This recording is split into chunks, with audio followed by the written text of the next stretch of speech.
It's stupendous, especially coming from essentially a European country.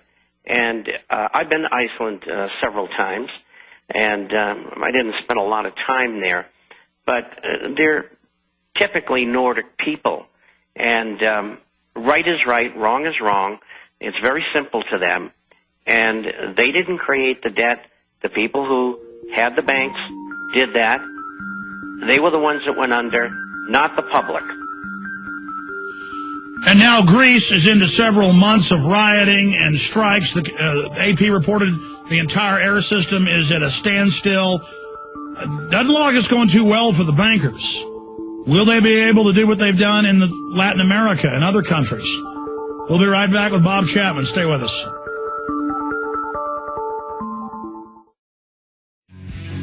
Going back to Bob Chapman.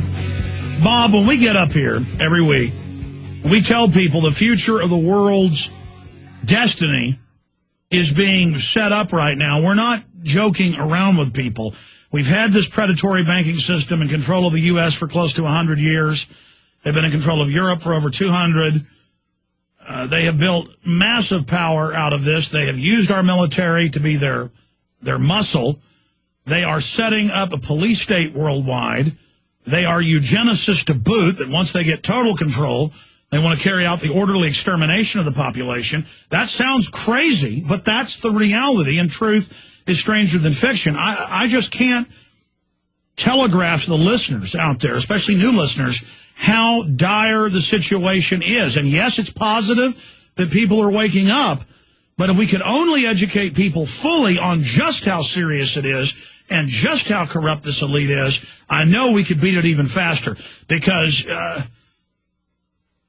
the globalists aren't going to go down without a fight. What do you see them doing in the next few years to try to successfully launch the open takeover by world government? Well, you're seeing the beginnings of it in a big way with the anti-campaign. The 9/11 truthers are terrorists and mad people and things like that. And they're going to continue that propaganda barrage. People like us are going to come, you and I and others, are going to come under tremendous pressure. They'll do everything they can to keep us from getting the message out. But the propaganda machine is being cranked up, and it's going to go full bore. And we have to meet it head on with the truth, and that's what we're doing. Your videos and tapes, the things that you do, are extraordinarily important. You're reaching millions and millions of people all over the world. I have a publication, but I don't have that ability like you do.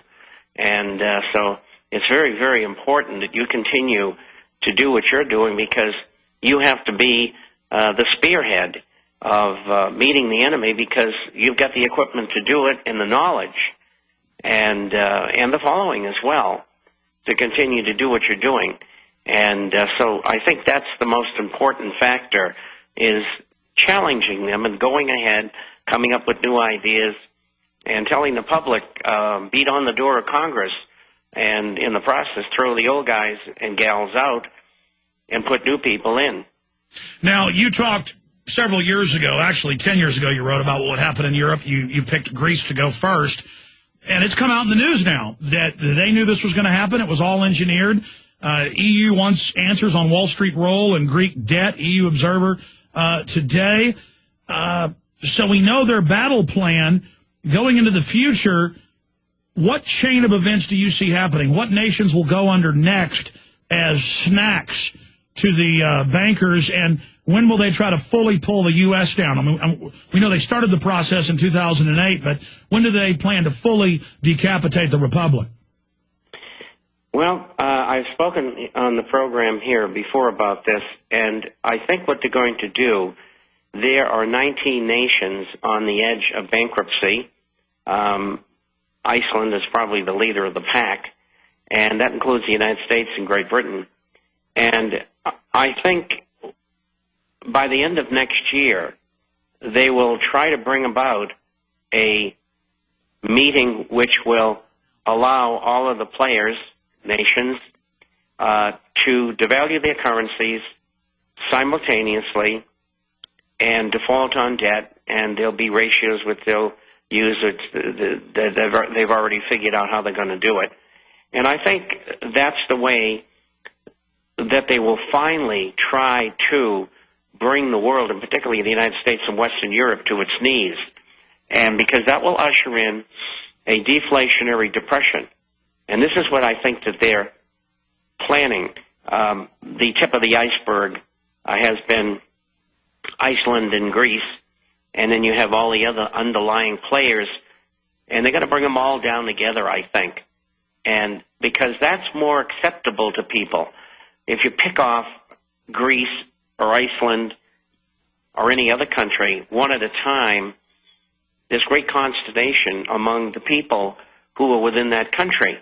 And you're seeing that in Greece with the riots, etc., and the stoppages, and that's going to continue indefinitely.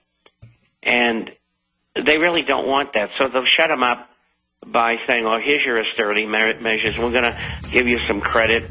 And they'll keep them subdued for a year, 2 years on their planning schedule. Okay, Bob. I don't think that. Stay there. Let's come back and finish up with that, and then how the banks have done this in the third world over and over again, and in the first world in some cases. What the tax system will look like under this if they're successful. What percentage of GDP will go to debt to the criminal bankers.